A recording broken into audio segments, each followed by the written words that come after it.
Life in exile. Frankie Bonton is a Chagossian living in Britain. You know, my mum passed away in September this year, and one of her last wishes was to go there to see her island one more time. His diaspora community has vowed to protest a deal struck between Britain and Mauritius that determines the future of their homeland without consulting them.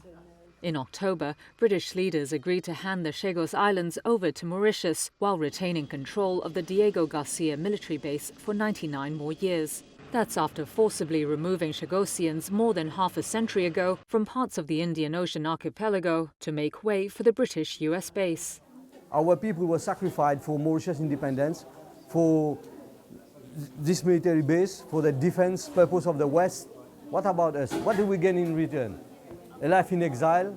Bonton's family and the rest of the population were shipped to other British colonies in Africa, including Mauritius. Many were later allowed to move to Britain. Under the new deal, Mauritius can undertake a resettlement program on all islands except Diego Garcia. That's the archipelago's largest island and where most Chagossians lived. Like many in his community, Bonton says they weren't consulted on the agreement, so cannot endorse it.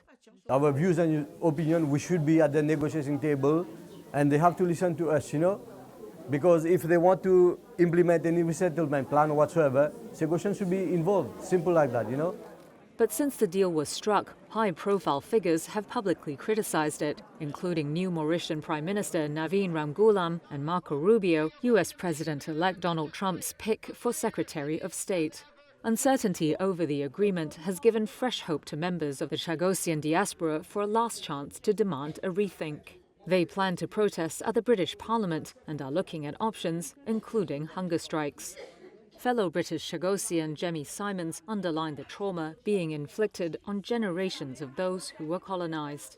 If the government had bothered to ask any of the natives, even the descendants, they would have known that we are so set against this, because the pain that we went through, my grandparents' mother went through when they were exiled, there's no words for it. And for them to now lose their culture, their identity, and being told that they're not Chagossians anymore, they're going to be Mauritians, that is heartbreaking.